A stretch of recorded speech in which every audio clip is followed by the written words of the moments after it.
ब्रह्मा पुराण के अनुसार पृथ्वी का उद्भव एक महान और दिव्य प्रक्रिया है जो सृष्टि के आरंभ के समय की बात है। इस कथा में ब्रह्मा सृष्टिकर्ता के रूप में सबसे पहले सभी जीवों के लिए एक अनंत और अद्भुत संसार का निर्माण करते हैं। ब्रह्मा ने अपने ज्ञान और शक्ति का उपयोग करते हुए निराकार ब्रह्मा से सृष्टि को प्रकट किया। जब ब्रह्मा ने सृष्टि की कल्पना की तब उन्होंने सबसे पहले विष्णु का ध्यान किया जो संहारक और पालन करता है।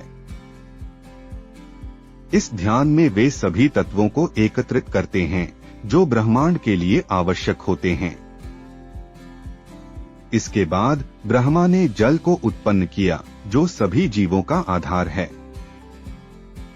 जल के अंदर सूक्ष्म रूप से जीवन का बीज अंकुरित हुआ।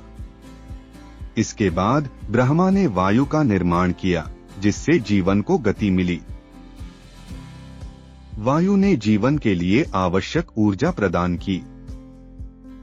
जल और वायु के संयोजन ने पृथ्वी को एक अद्वितीय स्थान बनाया जहां जीवन का विकास हो सके। धीरे धीरे ब्रह्मा ने अन्य प्राकृतिक तत्वों को भी सृजित किया, पर्वत, वन, नदियां और महासागर। इन सभी तत्वों ने पृथ्वी को संपूर्णता और सौंदर्य प्रदान किया। ब्रह्मा ने पृथ्वी के विभिन्न हिस्सों को संतुलित करने का कार्य किया ताकि सभी प्राणी एक सुविधाजनक जीवन जी सकें। इस प्रकार पृथ्वी का निर्माण केवल भौतिक तत्वों का मिलन नहीं था, बल्कि यह ब्रह्मा के आध्यात्मिकता का एक प्रतिबिंब था। इसके बाद ब्रह्मा ने जीव जंतुओं को सृष्टि में लाने का कार्य शुरू किया।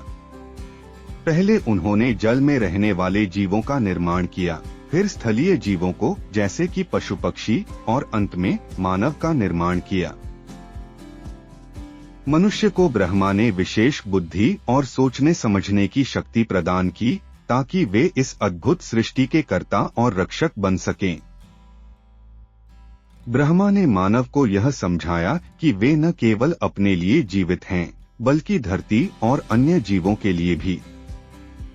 पृथ्वी का यह जीवन चक्र जहां सभी जीव एक दूसरे पर निर्भर करते हैं, एक संतुलन बनाए रखता है। ब्रह्मा ने पृथ्वी पर धर्म और कर्म का महत्व बताने के लिए मानव को ज्ञान दिया। इससे मानव ने अपने जीवन को सही दिशा में मोड़ा। कई युगों के बाद जब मानवता ने अपनी उपलब्धियों के लिए आत्ममुग्धता में लीन हो गई, तो ब्रह्मा ने यह समझाया कि पृथ्वी का अस्तित्व न केवल मानवों पर निर्भर है, बल्कि सभी जीवों के सामंजस्यपूर्ण सहअस्तित्व पर आधारित है। इस प्रकार ब्रह्मा पुराण में वर्णित पृथ्वी की उत्पत्ति एक गहरी और सार्थक कहानी है जो हमें याद दिलाती है कि पृथ्वी का अस्तित्व केवल भौतिक रूप से नहीं, बल्कि आध्यात्मिक दृष्टि से भी बहुत महत्वपूर्ण है। आज की दुनिया में इस कहानी से हम यह सीख सकते हैं कि हमें अपनी धरती के प्रति सजग रहना चाहिए, उसकी रक्षा करनी चाहिए और हर जीव के साथ सद्भाव में जीना चाहिए। ब्रह्मा पुराण की यह कथा हमें यह सिखाती है कि जब तक हम अपने कर्तव्यों को समझेंगे और उनके प्रति सचेत रहेंगे, तब तक पृथ्वी की सुंदरता और जीवन की समृद्धि बनी रहेगी।